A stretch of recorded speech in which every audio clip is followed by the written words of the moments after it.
Selamat datang umat penggenapan dan selamat datang juga umat kebingungan.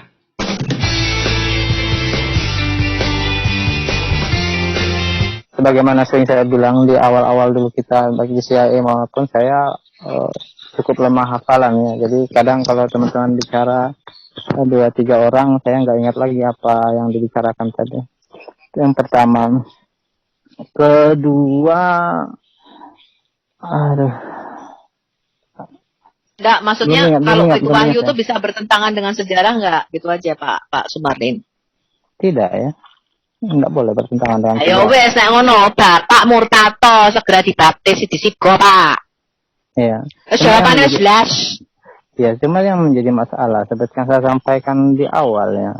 Apa namanya standar yang kita gunakan bahwa ini bulut meneh toh kalau sapi saya maju balik muter ekornya dikejar lagi.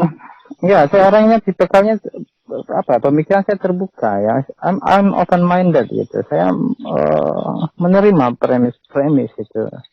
Kalau memang kuat bagus, saya katakan kuat. Saya fair orangnya. Jadi makanya saya selalu masuk itu berdiskusi bukan untuk debat, bukan untuk ini. Saya selalu menekankan atau terbuka pikiran bahwa mungkin saja saya salah gitu kan. Ya ini kan fakta sejarah dan saya adalah salah gitu kan. Ya, teman-teman begini Pak Sumarlin, gitu. Bukan saya salah, tetapi gini, data-data yang kami sajikan ini Bapak cek sendiri apakah benar demikian. Kan gitu Pak. Karena ini kan kami tampil di YouTube. Jadi apakah benar ini datanya? Kemudian kami bertanya, kan kita sama-sama mikir toh Pak. Kalau memang Islam yang betul, lah kenapa kita tidak masuk Islam kan gitu Pak?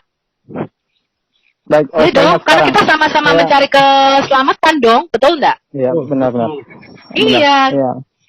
Ya saya ingat tadi yang poinnya Bu Sepia bilang awal tadi kaitannya tentang kitab perjanjian lama ya. Seperti saya klaim di awal tadi Bu Sepia mengatakan bukan Kristen awal itu begini tentang perjanjian lama. Benar. Sejarahnya begitu. Dari sisi itu benar sekali ya. Tapi terkait Dead Sea Scroll, tidak, saya meyakini tidak satu penulis pun dari Dead Sea Scroll mengintenkan atau meniatkan bahwa ini nanti untuk kekristenan. Gitu. Tidak. Loh, Dead Sea Scroll itu bukan orang Kristen loh Pak. Benar, orang Yahudi. Itu orang Yahudi, orang Kristen. Benar. Dari satu sisi bahwa orang Kristen waktu kitab itu ditulis belum ada Pak. Benar, itu saja belum lahir kok. Iya. Ya, makanya saya katakan dengan menyandarkan keyakinannya kepada kalau abang premis bahwa kitab The Dead Sea Scroll itu bukan untuk orang Kristen, itu salah bang. Makanya kita bilang salah itu karena tadi sudah dijelaskan oleh Bu Sofiatul bahwa rasul-rasul pertama itu justru membaca itu, belajar itu membaca kitab itu bang. Jadi jangan Anda salah sangka gitu.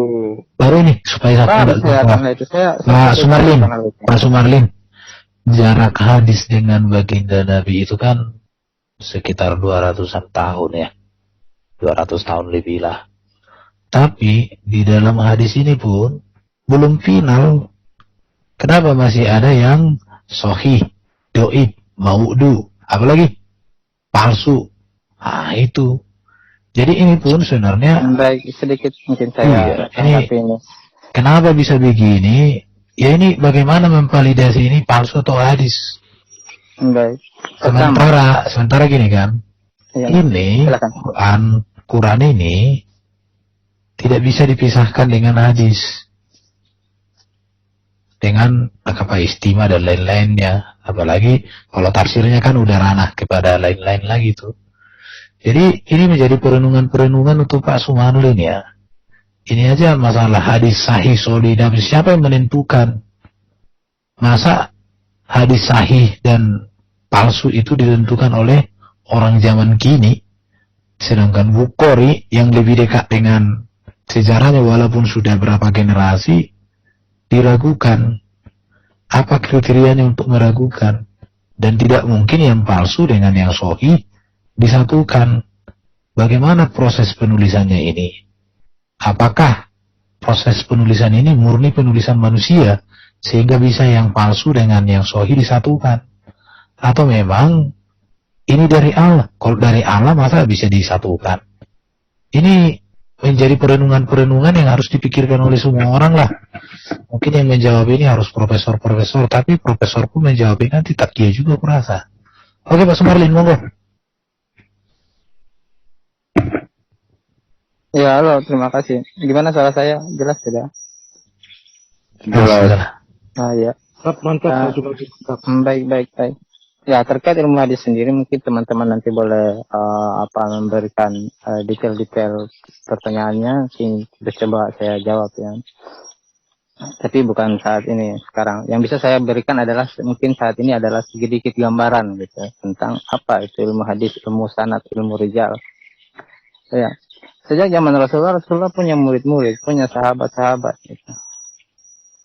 Punya sahabat, disebut sahabat adalah orang-orang yang bertemu dengan Rasulullah, yang belajar seperti kurang lebih yang Bu Sofi gambarkan tadi.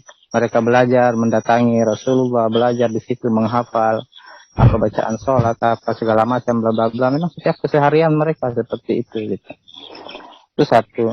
Dan kedua, tradisi hafalan ini memang sudah berjalan di kalangan orang-orang Arab sejak dulu. Tradisi hafalan sudah berjalan di kalangan orang-orang Arab sejak dulu.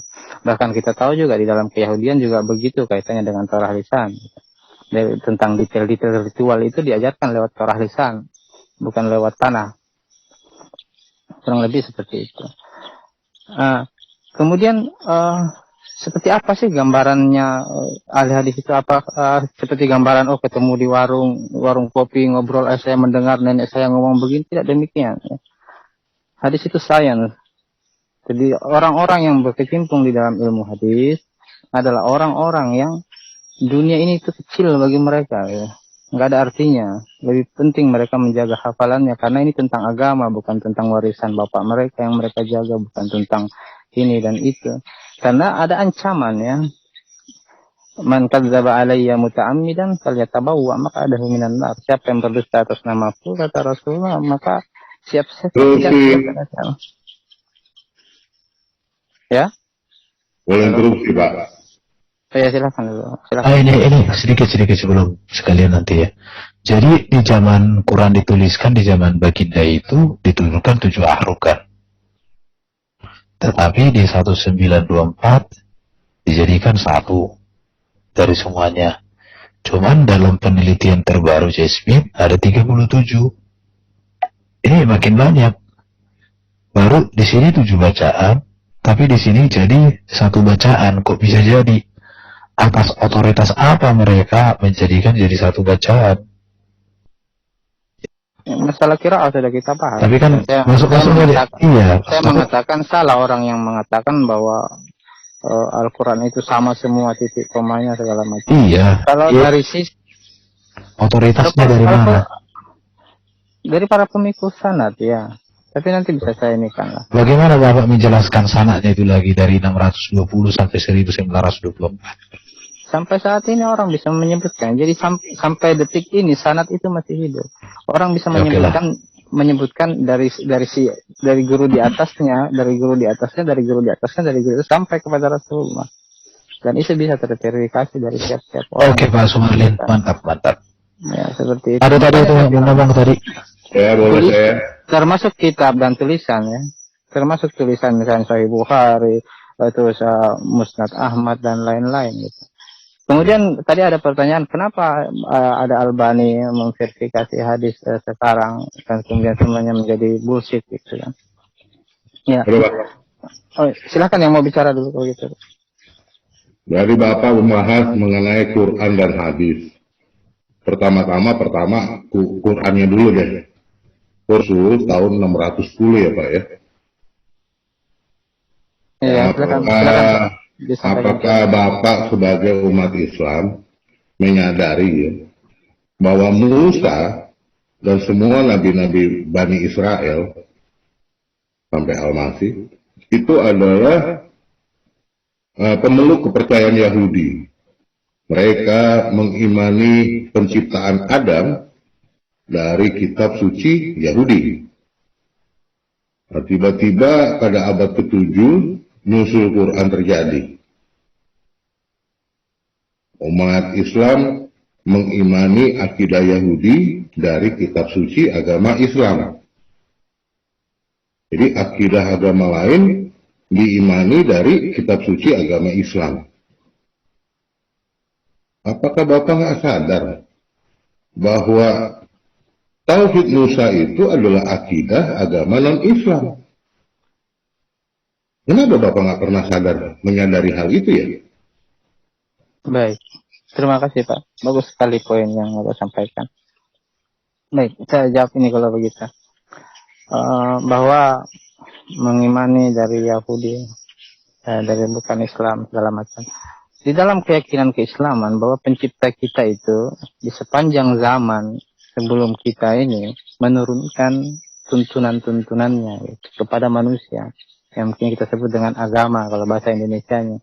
Kalau dalam Islam disebut din. Din itu tata cara hidup, tata cara berperi kehidupan tentang apa yang kita yakini, baik tentang sang pencipta, apa yang kita yakini tentang sosial kemasyarakatan kita, dan kita bertindak atas dasar itu. Yang mana semua itu adalah fondasinya adalah bahwa ini ajaran sang pencipta, saya harus tunduk dan patuh kepada pencipta saya gitu.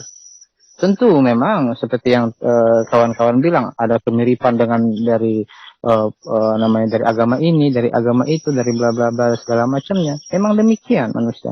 Nah, tugas para nabi dan rasul itu mengembar apa namanya yang benarnya itu kepada ini loh sebenarnya setelah berlalu zaman, kecenderungan manusia setiap berlalu zaman itu sepanjang zaman itu memasukkan pikiran-pikirannya ke dalam ajaran sang penciptanya. Ini fakta. Oke, stop dulu. Mau memasukkan, ngomong-ngomong, apakah Bapak pernah mengetahui bahwa Baginda Muhammad itu adalah orang Arab dan disebut kafir karena tidak menyembah Tuhannya Musa, Tuhannya Yahudi? Bagaimana mungkin beliau bisa syiar dan dakwah Tauhid Musa tanpa Taurat, tanpa kitab suci Yahudi? Sehingga mengisahkan penciptaan Adam aja itu tidak lengkap. Tidak mencatat penciptaan Hawa yang dari tulang rusuk Adam. Kita harus menyadari dulu, Musa Al-Masih itu non-Islam, Pak. Ini harus dipahami dulu. Dan Quran sebagai kitab suci agama Islam tidak mungkin bisa menyempurnakan kitab suci agama lain, kecuali mau dibilangnya usil. Ini yang harus dipahami dulu. Sehingga pemahaman atau diskusi mengenai Quran dan hadis itu seakan-akan membenarkan kebenarannya Quran. Padahal semua nabi mengimani penciptaan Adam dari Taurat, dari kitab suci Yahudi. Si Tuhan hanya ada satu, yaitu Tuhannya Yahudi. Maka umat di Islam tidak ada Tuhan. Makanya umat Islam menyembah Tuhan di luar agama Islam, yaitu menyembah yang disembah Yahudi. Nah, sejak kedatangan Al-Masih, Yahudi ini terpecah dua. Ada yang kafir kepada Al-Masih, dan ada yang menyembah Al-Masih. Nah, ini nggak bisa dipungkiri bahwa Islam adalah agama yang menyerupai kepercayaan Yahudi. Jadi Musa itu adalah Bani Israel, memeluk kepercayaan Bani Israel. Baginda Muhammad adalah keturunan Bani Ismail. Jadi Musa tidak pernah memeluk kepercayaan Bani Ismail, nggak pernah. Nah, ini kekeliruan bangsa Indonesia beragama karena mengimani akidah Yahudi dari kitab suci agama Islam. Itu problemnya. Selamat pagi Pak ya. Pak, saya mau bertanya kepada Bapak. Satu-satu mungkin Pak, supaya Ini nanti sekarang Bapak jawab. Bapak sekarang Bapak jawab. baik, silakan. Yang dasarnya dulu Pak, kita bicara dasar dulu Pak. Saya mau bertanya kepada Pak Sumali, apakah Tuhannya orang Israel namanya sama dengan Tuhannya orang Islam? Bapak, saya mau tanya dulu itu Pak, kepada Bapak. Baik. Ulang juga nih. Baik, ini sudah berulang-ulang kita bahas termasuk di saya. Enggak, saya mau tanya dulu Pak. Sebelum itu Pak. Karena saya ada pertanyaan yang kedua Pak. Ya, Sama nggak menurut Bapak? ya ini sudah, makanya saya katakan ini sudah berulang, termasuk di CIA sudah pernah kita bahas. Makanya saya mengatakan di setiap diskusi itu saya tidak menyebut nama, saya menyebut pencipta. Gitu. Pencipta antara pencipta di dalam kitab orang Yahudi sama kitab di dalam orang Islam sama nggak Pak? Baik, saya lanjutkan dulu Pak, supaya Bapak paham poin saya di mana. Gitu. Saya memilih kata yang sifatnya universal karena kita meyakini semua orang secara fitrahnya, secara hati nuraninya memahami itu ada sang pencipta gitu. Itu satu. Kedua, sang pencipta itu nggak mungkin ada 2 pencipta, 3 pencipta, karena kalau begitu tentu setiap masing-masing pencipta akan menciptakan sesuai dengan keinginannya masing-masing. Itu dua. Kemudian penggambaran kita yang berbeda. Penggambaran kita tentang pencipta itu begini loh, si A mengatakan begini loh, si itu mengatakan begitu loh gitu. Nah, sekarang pertanyaan saya Islam kedua, sendiri. Ya, lanjut. Pertanyaan saya kedua, Pak. Saya udah ngerti poin yang Bapak mau sampaikan. Poin yang kedua gini, Pak. Apakah mungkin pencipta yang sama menurut apa yang kita pikirkan ini, yang kita yakini ini, akan bertolak belakang, akan kontradiksi, ya, dengan apa yang dikatakan oleh pencipta yang sudah ditulis di dalam kitab sebelumnya. Tiba-tiba muncul kitab 700 tahun kemudian yang berbeda apa yang dikatakan Tuhan. Itu dulu Pak, karena ini bagi saya, ya, ketika Tuhannya orang Islam mengatakan berbeda dengan Tuhannya orang Yahudi, tiba-tiba Bapak ambil adopsi kitab Yahudi itu di dalam kitabnya Bapak, itu bagi saya nggak bisa saya terima dengan nalar saya Pak. Itu aja dari saya. Terima kasih. Bapak renungkan itu. Jadi begini Pak Sumarlin, kalau kita mengenal Musa dan Al-Masih, ya, Musa itu dikisahkan di kitab suci Yahudi. Jadi dari Adam sampai Al-Masih itu dikisahkan dalam kitab suci Yahudi. Lalu ada lagi kisah Musa, ya, dari Adam juga sampai Al-Masih dikisahkan dalam kitab suci agama Islam. Pertanyaannya, apakah mungkin nabi-nabi Allah yang sahih itu, yang khususnya Bani Israel, memeluk 2 agama atau kepercayaan yang berbeda dan saling bertentangan? Mungkin nggak? Saya pikir nggak mungkin. Betul. Sehingga salah satu pasti ada yang hoax, ada yang bohong. Jadi Musa, sekali lagi saya tekankan, tidak pernah mengimani penciptaan Adam dari kitab Quran, kitab suci agama Islam, yang keturunan Bani Ismail itu. Dia mengimani penciptaan Adam hanya dari kitab Yahudi. Jadi, perdebatan agama ini mulai saya pahami bahwa berawal dikarenakan bangsa Indonesia mengimani akidah Yahudi, yaitu Tauhid Musa, dari kitab suci yang palsu, yaitu bukan dari Taurat, tetapi dari Quran, kitab suci agama Islam. Sehingga bangsa Indonesia mengimani nabi-nabi Allah itu beragama Islam. Musa dinyatakan sebagai nabi Islam, Al-Masih dinyatakan sebagai nabi Islam, padahal mereka tidak pernah merayakan Lebaran. Mereka merayakan Paskah, sebagaimana diatur di dalam kitab Ulangan bab 16.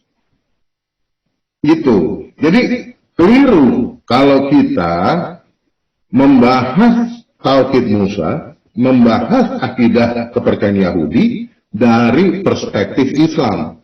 Karena Musa dan Al-Masih bukanlah Nabi Islam, Pak. Demikian, Pak Sumarlin. Baik, terima kasih sekali. Poin yang bagus yang disampaikan oleh Pak 16013, Pak Leo ya. Ya Pak Leo, terima kasih Pak ya. Jadi, halo, dengar nggak suara saya? Halo. Dengar Pak, dengar. Iya. Iya. Poin yang bagus sekali ya. Juga disebutkan tadi, apakah pencipta kita itu kemudian tanda kutip bertentangan atau berubah. Pak, jangan ngomongin penciptanya dulu, Pak. Ngomongin agamanya dulu. Ya. Jadi karena begini, tidak ada satupun manusia yang mengenal Allah. Tidak ada. Untuk pertama kali. Hah? Putus-putus. Jelas kok, Pak. Jelas, Pak. Jadi ini saya tekankan ya, tidak ada seorang pun mengenal Allah. Tidak ada. Untuk pertama kalinya Allah berinisiatif sendiri memperkenalkan dirinya, dan manusia hanya mengenal dari firman-Nya. Karena Allah tidak berbentuk, tidak berwujud. Nah, firman Allah ini sudah disusun menurut kitab suci Yahudi. Jadi agama itu mengajarkan, memberikan gambaran siapa yang menjadi Allahnya, Allah yang berhak disembah. Kalau kita mau mengenal Allah satu-satunya Allah, tapi dari kitab suci agama Islam, itu tentu menjadi penyesatan. Karena yang disembah itu haruslah Tuhannya Musa. Tuhan yang telah membebaskan Bani Israel keluar dari Mesir menuju tanah Palestina. Jadi agamanya dulu, Pak. Agamanya Musa itu bukan Islam. Mengapa kita terus-menerus membahas Musa sebagai Nabi Islam? Karena ini adalah pemahaman yang keliru gitu loh. Terima kasih. Baik. Di dalam keislaman sendiri, kaitan tentang kata Islam atau Muslim ya, itu bahasa Arabnya untuk orang-orang yang menyerahkan dirinya kepada Sang Penciptanya gitu. Submit their will to Penciptanya itu kan hanya dikenal menurut kepercayaan Yahudi, Pak. Kita nggak bisa dong. Ini pencipta. Orang Kejawen juga bilangnya pencipta, Pak. Orang Permalin dari Batak itu juga ngomongnya pencipta. Tetapi pencipta mereka tidak menciptakan Adam. Yang kita mau bahas ini adalah Islam mengklaim bahwa dia menyembah Allah yang menciptakan Adam. Berarti Tuhannya itu dia mau mengatakan bahwa mereka menyembah Tuhan yang sama. Tetapi persamaannya itu tidak sama. Karena kitab sucinya berbeda. Menurut Taurat, Allah yang disembah oleh Musa itu adalah ada Allah, Roh Allah, Firman Allah.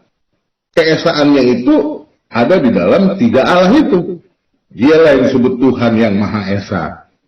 Ya. Tapi kalau Quran kan cuma satu Allah. Nah ini kan berbeda antara apa yang diimani oleh Musa dan apa Tiga yang pribadi, Pak, bukan tiga Allah. Hah? Tiga pribadi Allah, tiga persona Allah. Allah memperkenalkan diri lewat firman dan rohnya. Jangan tiga Allah. Saya benar juga. Saya benar juga. Tiga pribadi. Ya, Pak Sumarlin jangan bilang benar juga. Pak Sumarlin nggak tahu apa-apa, jadi nyimak aja dulu. Yang mau saya sampaikan bahwa kita kalau mau menyembah Tuhannya Musa, maka kita harus memeluk kepercayaan yang sama dengan Musa, Pak. Itu intinya.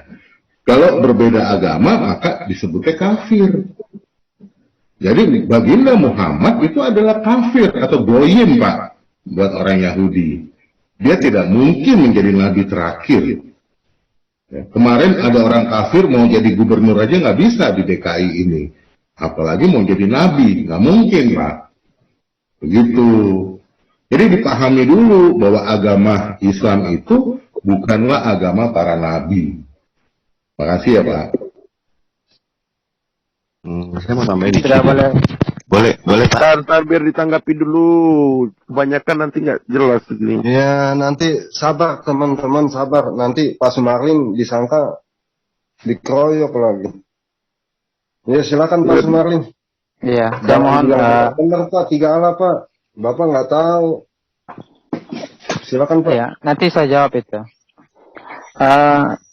Mohon dia jangan dipotong dulu ya. Kalau terpotong saya belum clear menyampaikan poin saya, Bapak nggak tahu. Jadi Islam di dalam ide keislaman bahwa yang dimaksud Islam itu adalah bahasa Arab untuk orang-orang yang submit their will to their creator. Based on what? Based on pengajaran para nabinya. Nah, gitu.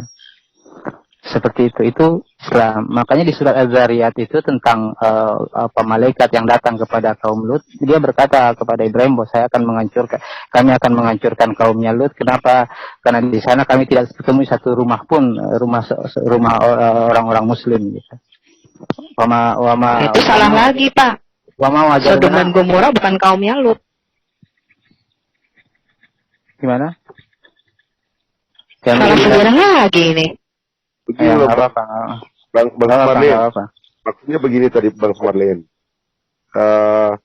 Bahwa Tuhannya Musa itu ntar Bang Marlin. Biar satu persatu saya akan ke situ, Pak. Saya akan ke situ gitu. Cuma saya belum sempat menyampaikan ucapan saya. Begini loh, Bang. Maksudnya tadi begini. Tuhannya Musa itu memahami bahwa Tuhannya itu adalah Tuhan yang punya rohnya itu Tuhan, firman itu Tuhan, gitu. Allah Israel itu loh gitu maksudnya. Lalu datang ketika di dalam Quran, di dalam Islam itu Tuhan tidak mempunyai personal itu. Sedangkan Tuhannya Musa mempunyai personal, 3 personal gitu. Itu yang harus abang pikirkan gitu maksudnya. Sederhananya seperti itu. Bukan soal dia itu bahwa soal keesaan. Makanya saya berulang kali katakan kebagaimanaan keesaan Tuhan itu gitu. Musa mempunyai 3 personal seperti yang dipahami Kristen. Itu yang harus abang pahami gitu maksudnya. Tidak sama ketika Islam mengatakan Tuhannya bukan roh. Gitu. Apakah Tuhan Islam adalah roh? Kan tidak. Itu Bang. Yang abang harus sederhanakan, bukan persoalan yang lain-lain gitu. Silakan Bang. Bukan soal menyerahkan diri, Pak. Menyerahkan diri itu namanya Yahudi, Pak, bukan Islam. Nah, tadi ada statement bahwa Islam ini bukan agamanya Musa segala macam. Kami menjawabnya dari perspektif keislaman, bahwa seperti itu kalau dari sisi perspektif keislaman. Karena memang banyak poin-poin yang saya tangkap dari bapak-bapak sekalian ini gitu. Karena satu menambahkan yang satu gitu. Jadi saya mencoba menjawab satu persatu yang saya ingat gitu. Kalaupun belum terjawab mungkin keinginan bapak yang dengan gambar jabat tangan tadi, karena memang saya belum sampai ke situ gitu. Dan mungkin juga ada yang poin-poin yang terlewatkan yang saya nggak bisa jawab karena saya lupa apa poin-poin yang disampaikan tadi. Nah, kalau poinnya mengatakan bahwa Tuhannya atau sang penciptanya yang dipahami oleh orang Yahudi bahwa punya roh, punya firman, punya 3 pribadi. Nah, ini yang saya perlu mengkaji lagi karena beberapa saya melihat YouTube rabi-rabi Yahudi ya. Karena saya kan kalau nonton YouTube luar ya. Itu belum saya menemukan hal-hal seperti ini gitu. Ada sih Messianic Jew kan di abad ke-19-an ya. Baru santer itu gitu. Kemana mereka dari abad 18 sampai abad pertama kekristenan gitu. Nah, yang mau saya tekankan begini, Pak Marlin, bahwa kalau berbeda agama itu disebutnya kafir atau bukan? Yang udah pasti Musa itu tidak beragama Islam, Pak. Beda Pak agamanya. Dia memeluk kepercayaan Yahudi. Kitab sucinya Taurat. Gitu loh. Jadi kalau itu jawabannya Bang, itu jawabannya bahwa Islam. Musa setahu saya enggak Yahudi ya. Tolong diluruskan kalau saya salah ya.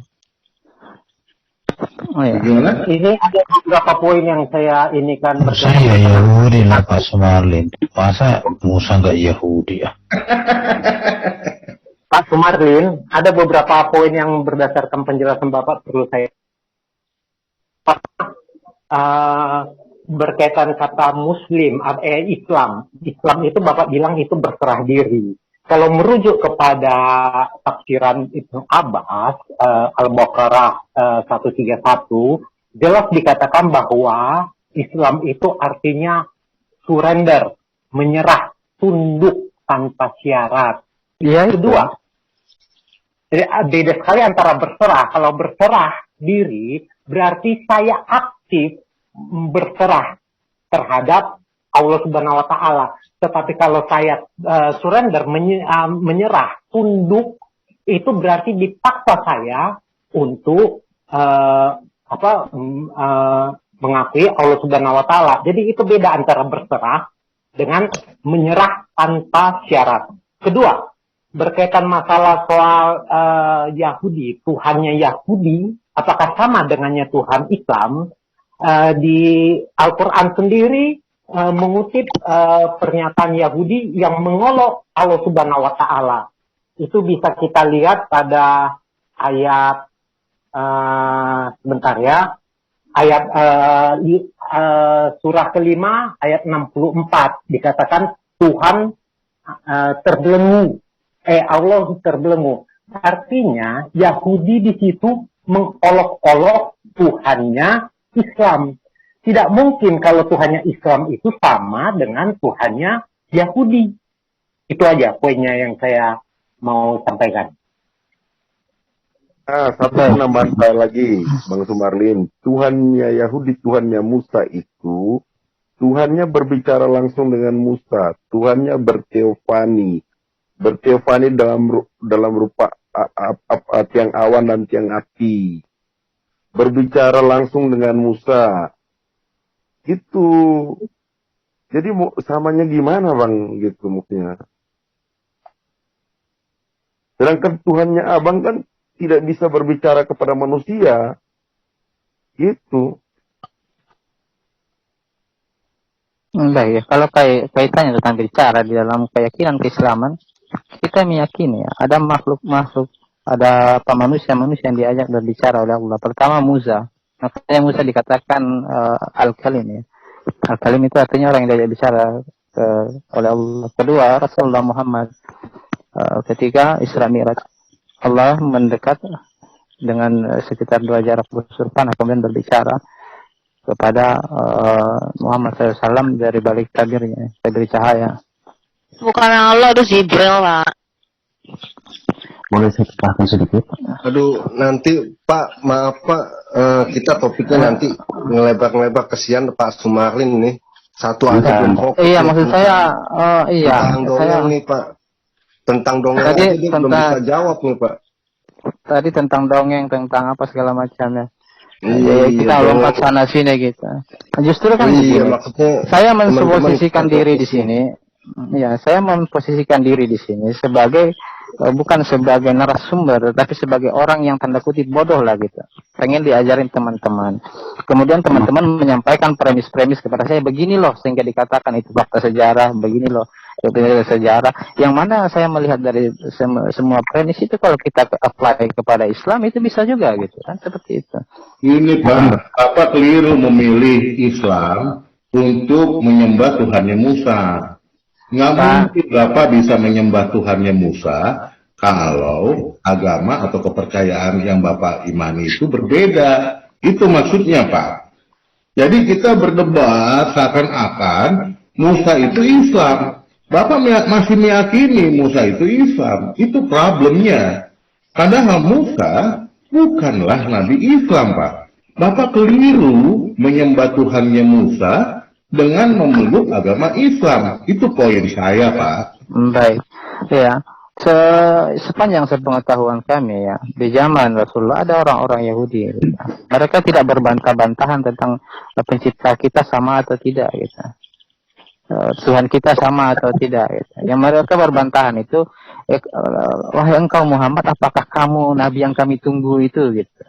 Itu Bani Kainuka, Bani An-Nadir, Bani Quraiza, terus Bani Mustalik itu gitu. Mereka datang kepada Nabi Muhammad menanyakan pertanyaan yang menurut mereka hanya seorang nabi yang bisa menjawabnya gitu. Kalau memang dia benar nabi itu maka hanya seorang nabi yang bisa menjawabnya. Mereka nggak mengatakan Tuhan kamu sama Tuhan saya itu beda. Adapun di surah yang dibaca tadi itu ejekan orang-orang Yahudi melihat keadaan kaum muslimin begitu yang kesulitan hidupnya untuk berperang membela diri di Madinah.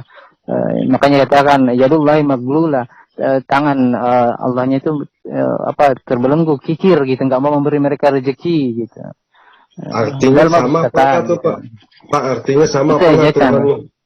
Iya, artinya sama nggak Tuhan yang disembah Islam sama Yahudi? Kalau yang kami pahami sama ya, karena tidak pernah ada seperti itu.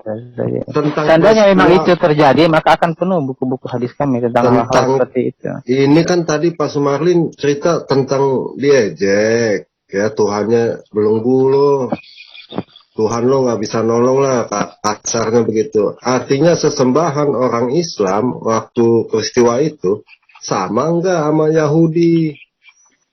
Bukannya Pak Sumarlin, Yahudi sama Islam waktu kejadian itu sama apa enggak? Sama ya, sama. Nggak sama dong Pak, nggak sama kalau di Sama Pak, nggak sama Pak. nggak sama. Tidak Pak, kalau mungkin orang- Yahudi Arab menyebut Tuhan pencipta itu dengan Allah. Orang Kristen Arab menyebut sang pencipta itu juga Allah. Di masa Soal pernah Itu soal nama Pak, tapi bukan persoalan nama, Ini bukan soal penyebutan.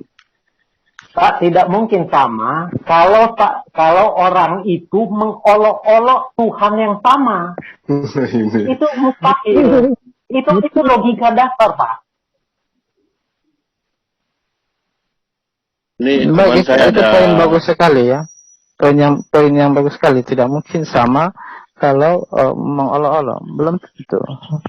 Yang dimaksud mengolok-olok ini artinya maksudnya kamu bukan utusan Tuhan loh. Seandainya kamu utusan Tuhan maka dia akan membantumu. Itu poinnya di situ.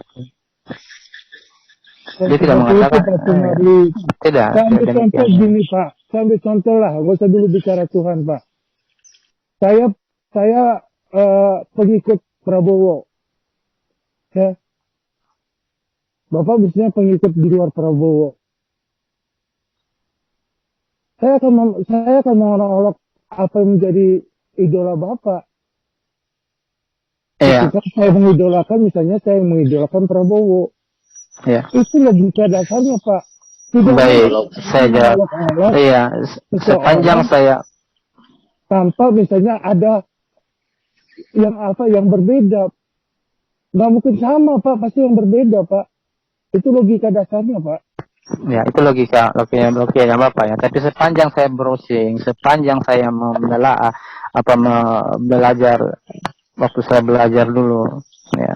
Dan perlu mungkin saya informasikan ya, background saya ini background mu'alaf ya. Itu satu. Ya, istri saya yang ketiga itu Katolik. Istrinya Dari pihak tiga Pak. ya. Dari mana? Ibu saya dari pihak ibu kita orang Dayak ya. Jadi saya Islam by choice gitu. Mungkin ibu memang mu'alaf mengikuti bapak, tetapi setelah tumbuh saya belajar gitu. Jadi Pak Sumarlin ya, tidak mungkin Belum pernah saya menemukan ucapan-ucapan rabi-rabi Yahudi baik di YouTube, di internet bahwa Tuhan kami itu beda dengan Tuhannya Muhammad. Pak, coba baca Quran. Justru yang ada yang beda dengan orang Kristen gitu. Quran, Itu yang saya dapat ya. Quran menyatakan Justru di situ yang ada.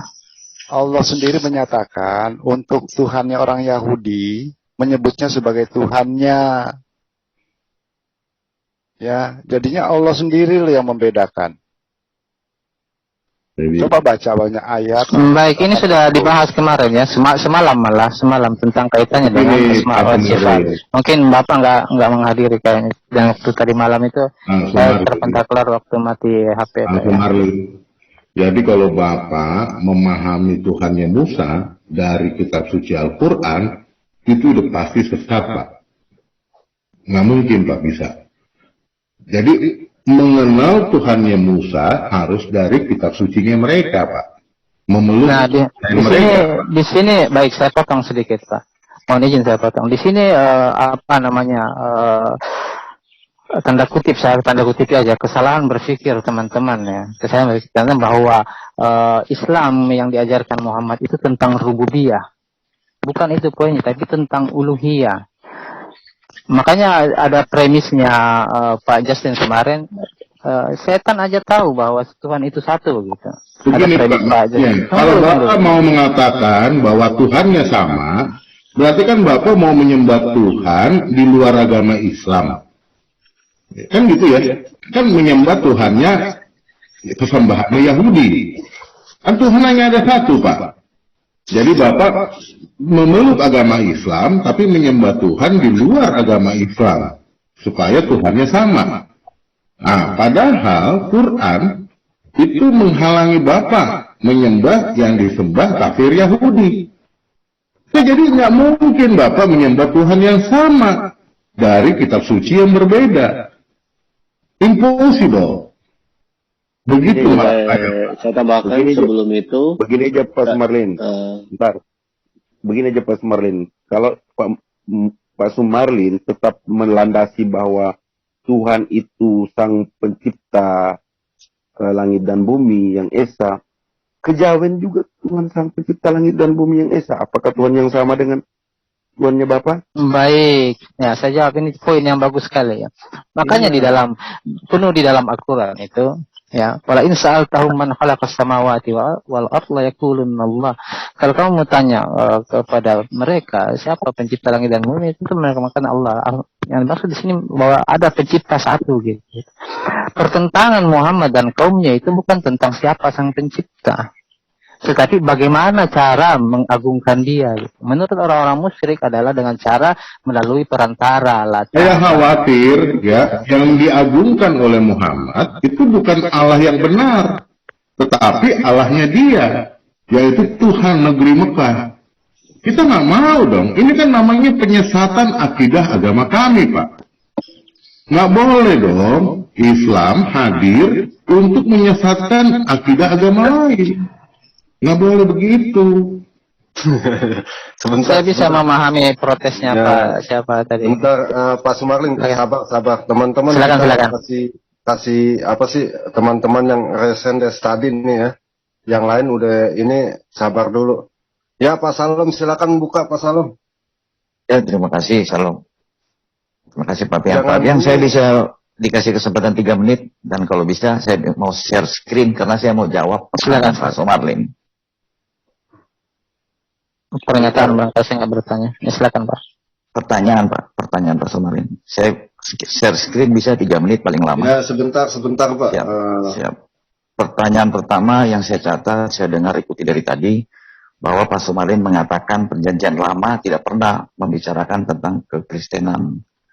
Oke, pertama, perjanjian lama itu menubuatkan tentang Mesias, itu ada 300-an lebih ayat. Itu baru dari nubuat untuk sang Mesias, Yesus Kristus. Itu yang pertama. Yang kedua, tadi sudah dijelaskan oleh Ibu Sofiatul, bahwa perjanjian baru dan Yesus Kristus adalah penggenapan dari perjanjian lama.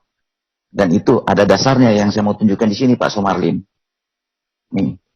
Pertama di Lukas 24 ayat 44. Yesus sendiri yang berkata bahwa harus digenapi semua yang tertulis tentang aku dalam kitab Taurat Musa, kitab para nabi, dan kitab Mazmur. Artinya semua tanah itu kami terima. Itu Pak. Satu, karena berbicara tentang nubuat sang Mesias. Kedua, harus digenapi. Dan Yesus sendiri mengakui kitab-kitab tanah kanonisasi yang sudah dikanonisasi, yaitu 5 kitab Musa, kitab para nabi, dan kitab Mazmur. Ini ada ayatnya Pak. Yang Lukas 24 ayat 44. Kemudian ini ayat-ayat yang pendukung yang lain. Oke, dan kemudian saya bicara saja untuk perjanjian baru, karena tadi Pak Sumarlin bertanya soal, tadi sudah dijelaskan historikal Yesus. Sekarang saya mau jelaskan sedikit sekilas tentang historikal perjanjian baru, khususnya untuk kanon, pemilihan kitab-kitab yang dimasukkan dalam kitab perjanjian baru yang kami miliki sekarang. Itu tidak sembarang Pak. Sesuai dengan tradisi gereja, bapak-bapak gereja kami, dan tulisan di Alkitab, setidaknya ada 5 prinsip untuk memilih kitab, Pak. Yang pertama, apakah buku itu ditulis oleh seorang Nabi Allah, utusan Allah? Jika itu ditulis, maka itu adalah firman Tuhan dan kami terima. Dimasukkan oleh Bapak Gereja dalam kanon. Yang kedua, apakah penulis diteguhkan oleh tindakan Tuhan? Nah, salah satunya adalah mujizat. Musa diberi mujizat untuk membuktikan panggilannya. Ini bisa dilihat di Keluaran 4. Elia juga demikian. Apalagi Yesus dan murid-muridnya. Itu Yesus ada ratusan mujizat yang dibuat. Demikian juga rasul-rasul Yesus sampai mereka membangkitkan orang mati. Sehingga apa yang menjadi tulisan dari para rasul itu harus diterima. Yang ketiga, apakah pesan-pesan tulisan-tulisan dalam Alkitab itu mengandung kebenaran tentang Tuhan? Jadi oleh para bapak gereja itu diselidiki semua kitab itu. Oleh karena itu tidak ada buku dengan klaim palsu yang dapat menjadi firman Tuhan. Makanya kitab-kitab apokrifa, apalagi kitab-kitab yang bidat itu kami buang, Pak. Karena prinsip bapak gereja ini kebenaran. Ini ada sampai statement jika ragu buang. Yang keempat, apakah itu datang dengan kuasa Tuhan? Dan yang terakhir, apakah kitab-kitab itu diterima oleh umat Tuhan? Dan dari tradisi gereja dari awal dan tradisi para rasul, ini misalnya di 1 Tesalonika 2 ayat 13, itu diterima, Pak. Tulisan-tulisan para rasul tidak sembarang, Pak. Kami memilih dan mengkanonisasi Alkitab. Oke, sedikit lagi. Ini karena tadi Pak Sumarlin bertanya soal sejarah. Ini sekarang singkat aja, kebenaran, keutuhan, dan keunikan Alkitab. Selain Bible, tidak ada buku lain yang mendapat begitu banyak serangan, kritik, dan persekusi. Namun selama ribuan tahun, Bible itu tetap bertahan dan mampu membuktikan kebenaran, keutuhan, dan keasliannya terhadap berbagai macam kritik dan tes berdasarkan fakta sejarah, arkeologi, sains, bibliografikal, konsistensi internal dan eksternal teks, termasuk tes doktrinal. Bible sudah melewati itu semua dan lulus. Ini sedikit tentang rentang waktu penulisan Alkitab 1400 tahun dari Perjanjian Lama, dari 1400 sampai 1200 sebelum Masehi. Perjanjian Baru ditulis pada abad ke-1 Masehi. Nomor 3, selain Bible, tidak ada buku kuno lain yang memiliki jumlah manuskrip kuno yang telah ditemukan. Ini sampai tahun 2017. Total kami memiliki 66.362 manuskrip. Terdiri dari Perjanjian Lama 42.000, Perjanjian Baru 24.362, dan terus bertambah, Pak, dengan ditemukan penemuan-penemuan baru. Nomor 2 itu adalah buku Iliad karangan Homer, seorang sastrawan Yunani. Cuma 1.800 manuskrip. Kalau kita bandingkan karya klasik yang dari Yunani maupun dari Romawi, tingginya 1,2 meter. Perjanjian Baru 1,6 km. Perjanjian Lama 2,4 km. Itu banyaknya manuskrip yang kami miliki. Nggak perlu saya jelaskan di sini. Kemudian nomor 4. Kami nggak perlu, Pak, sanad. Karena apa? Jarak waktu antara Bible ditulis dengan manuskrip awal yang ditemukan itu sangat singkat. Dan mereka adalah saksi. Matius, Markus, Lukas, Yohanes, kisah para rasul, surat-surat Paulus, dan lain sebagainya. Itu saksi mata langsung. Tidak ada. Jadi makanya salah satu kriteria Bapak Gereja itu memilih Alkitab, itu harus saksi mata langsung. Sehingga kitab-kitab lain ada yang kami disarankan untuk membaca dalam kanon, misalnya Gembala Hermes dan kitab-kitab yang lainnya. Ada kitab-kitab yang memang bertentangan dan tidak sesuai kebenaran, itu kami tolak. Kriterianya ketat, Pak, nggak sembarang, Pak. Kami pilih. Dan secara historis kenapa bisa diandalkan? Itu sudah melalui berbagai macam tes sejarah, bahkan pernah mau dimusnahkan oleh Kaisar Diocletianus sampai dia buat prasasti. Kristen adalah nama kepunahan. Tapi tetap lolos sama sejarah. Tes bibliografi mengenai transmisi tekstual, itu kami tes semua, karbon tes, apa semua lewat. Dokumen asli, salinannya, semua. Dan kami memiliki tradisi untuk menjaga tulisan-tulisan suci. Sehingga semua tulisan suci kami itu, manuskrip Alkitab maupun sejarah-sejarah gereja itu tersimpan dengan rapi. Itu, Pak. Oke, Pak. Ini tes bibliografi, keandalan, jumlah naskah yang kami miliki. Ini semua. Jadi kalau Bapak bicara cuma satu manuskrip yang Papyrus P53, John Ryland, Itu cuma menunjukkan bahwa kami punya papirus yang sangat dekat dengan peristiwa Injil. Walaupun ukurannya cuma seperti Bapak bilang kartu ATM. Tapi manuskrip-manuskrip yang lain, ini mulai dari naskah Yunani, Armenia, Koptik, Gotik, Ethiopia, terjemahan Latin, Vulgata, yang dipakai oleh Bapak Katolik, Syriak, Georgia, Slavia, dan lain sebagainya. Ini jumlah, kalau kita lihat jumlah manuskrip tadi, lengkap semua Pak. Ini tadi yang kalau divisualisasikan, naskah-naskah kuno hanya 1,2 meter, Old Testament maupun New Testament itu setinggi gedung berapa lantai Pak. Dan itu ada semua Pak, tersimpan di perpustakaan, di Vatikan, di universitas, di museum-museum. Bahkan kalau Bapak mau lihat aslinya, itu sudah digitalkan Pak. Kalau untuk keperluan penelitian, ini Bapak bisa akses di mana? Di website Pak. Ada yang sudah digitalkan kalau untuk keperluan penelitian studi tentang manuskrip kami. Ada, semua udah digitalkan. Itu aja, terima kasih banyak. Semoga Oke, Pak. Terima kasih banyak, Pak. Mungkin Pak Marlin bentar ya, kita yang resen aja dulu sebentar apa yang mau diungkapin gitu. Ya, silakan tanpa nama lengkap. Ya, silakan. Singkat aja untuk menambah dari rekan-rekan. Tadi Bapak Sumarlin sangat yakin bahwa Musa yang dikenal oleh umat Islam itu sama dengan yang dikenal oleh umat Yahudi. Iya, walaupun misalnya sejarahnya berlainan ya. Iya. Lanjut Pak. Tapi di sini yang saya ingin konfirmasi ulang, apakah Bapak memang benar yakin, Bapak Sumarlin, benar yakin dengan statement Bapak itu bahwa Musa ini sama yang dikenal Yahudi dengan umat Islam? Itu dulu pertama Pak. Halo? Itu tadi udah dijawab Pak, sama Pak. Oke, kalau sama di sini kayak sama kan Pak ya? Sama ya? Iya, sama. Oke. Cuma sejarahnya berbeda ya.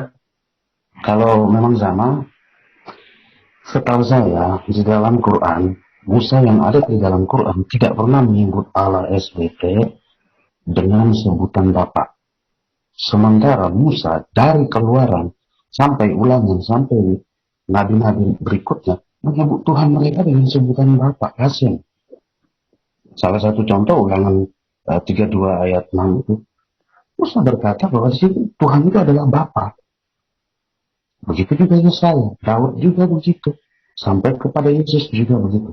Nah, kalau memang Tuhan mereka itu sama, Musa yang dikenal Islam dengan dikenal Yahudi itu adalah oknum yang sama, sudah pasti dong dalam Quran, Musa di dalam Quran juga menyebut Allah itu dengan sebutan Bapa. Tapi jika Musa di dalam Quran tidak menyebut Tuhannya dengan sebutan Bapa, inilah bukti bahwa keduanya itu berbeda. Musa yang dikenal umat Islam bukan Musa yang dikenal oleh bangsa Yahudi. Kan seperti itu, perbedaan kedua kubu ini yang diyakini oleh umat Yahudi, Kristen maupun umat Islam. Nah seperti itu. Tapi ya, sejauh ini saya tidak pernah menemukan di dalam Quran ada tertulis bahwa Musa alaihi salam, kalau nggak salah ya, menyebut Tuhannya dengan sebutan Bapa. Sedangkan Musa di dalam Tanakh, Alkitab, Bible, menyebut Tuhannya dengan sebutan Bapa hingga sampai kepada Yesus Kristus itu. Yang mungkin kalau nggak salah yang dianggap sebagai Isa oleh umat saudara-saudara kita lah, umat Yahudi ya, umat Islam ya. Seperti itu tanggapan saya Pak. Mungkin kalau ada bisa ditambahkan. Tunggu Pak. Salam. Oke, thank you. Sebentar Pak Marlin. Ya, langsung Oke, jadi saya cuma mau nambahin aja. Ya, saya di sini. Begini Pak, kalau Bapak suka nonton rabi-rabi di luar, ya itu saya ada referensi. Rabi ini, Rabi Kavya Singer, dia terkenal Pak, dia suka menentang kekristenan. Di situ dia menjelaskan mengenai roh Allah. Nah itu roh Allah yang dia pahami itu sama seperti roh Allah yang kami pahami dalam Kristen. Bedanya dia itu memahami bahwa roh Allah ini tidak turun dan hinggap di sembarang orang. Jadi dia hanya hinggap pada nabi-nabi untuk supaya bernubuat dan hinggap pada orang-orang yang dia perkenankan dan bukan seperti malaikat yang dikenal oleh orang Islam. Jadi ini saja sudah berbeda gitu ya Pak ya. Dia merasa kita jadi dia merasa seperti itu. Jadi tidak bisa sembarangan orang yang bisa mempunyai roh Allah ini. Itu bisa Bapak baca di Perjanjian Lama, itu banyak sekali ya untuk nabi-nabi kepenuhan gitu ya, kepenuhan roh Allah seperti itu. Itu aja Pak untuk menambah tontonan Pak ini ya. Oke, makasih Pak. Ya, Pawang langsung Pawang. Oke, shalom. Saya cuma mau begini untuk Pak Sumarlin ya. Coba Bapak berpikir kalau mungkin ke abad 7 kejauhan. Kita pikir aja Indonesia masuk Islam abad keberapa? Abad ke-14, Samudra Pasai. Bapak di Kalimantan. Paling dekat kemana-mana lah. Masa nggak ketemu satu Quran di abad 18? Atau abad 19? Atau abad 20? Sama nggak Qurannya sama yang tertulis sekarang? Katanya Quran terjaga. Masa orang Indonesia, satu Indonesia udah Islam begini banyak, nggak ngejagain satu Quran di abad seperti itu? Nah gitu juga. Dan juga tertulis juga di kitab Bapak, ditulis, biarkan diturunin bahasa Arab, biar mudah membacanya. Katanya sampai sekarang orang Arab nggak bisa baca. Pertanyaannya harus Bapak tanya, yang duluan Arab apa ALSWT? Bahasa Arab atau ALSWT? Kalau kita orang Indonesia dulu, yang nulis bahasa Indonesia, yang nulis orang Jepang, kita nggak ngerti. Jadi yang salah siapa? Gitu loh Pak. Jadi yang salah ya orang Jepang. Orang dia ngirim suratnya buat orang Arab, buat orang Indonesia. Tapi orang Indonesia nggak bisa baca. Itu logika-logika yang sederhana yang harus dipikir daripada kejauhan mikir di abad 7, abad 9, abad ke-19 dulu, abad ke-19, abad 18, mana hadis, mana Quran, sama nggak? Kalau sampai abad sekarang, baru muncul, ada editan nggak? Itu kan logika-logika yang harus dipikir. Islam mengenal tulisan di abad berapa? Abad 9. Masa di sekitar Arab aja gak ketemu? Arab dah mamerin, ini Quran abad ke-18. Pernah nggak? Enggak. Mamerin apa? Ini Quran terbesar. Baju Adam dia bisa pamerin. Sepeda dia bisa pamerin. Mangkok Nabi bisa pamerin. Rambut Nabi bisa pamerin. Ini logika-logika dari mana Pak? Gitu. Ini yang harus Bapak pikirin gitu loh. Sekitar Arab aja cari Quran. Gitu. Ya udah itu aja sih penambahannya. Silahkan tuliskan komentar Anda di bawah. Jangan lupa klik like, subscribe, dan share video ini sebanyak-banyaknya jika menurut Anda video ini memberikan pengetahuan bagi Anda. Sekian, terima kasih. Sampai jumpa di video berikutnya. Shalom, Maranatha.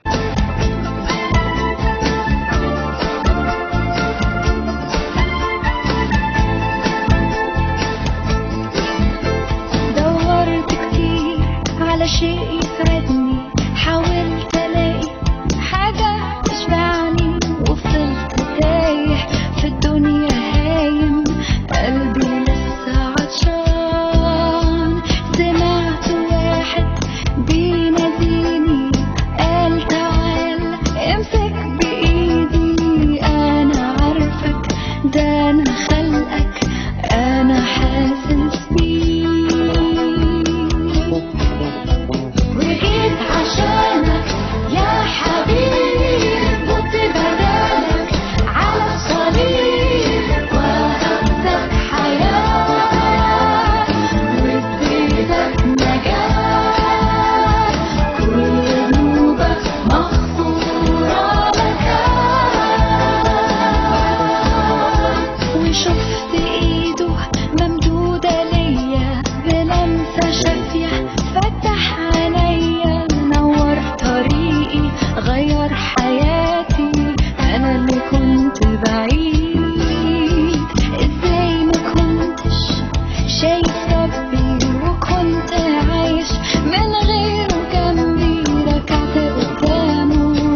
تبقى لي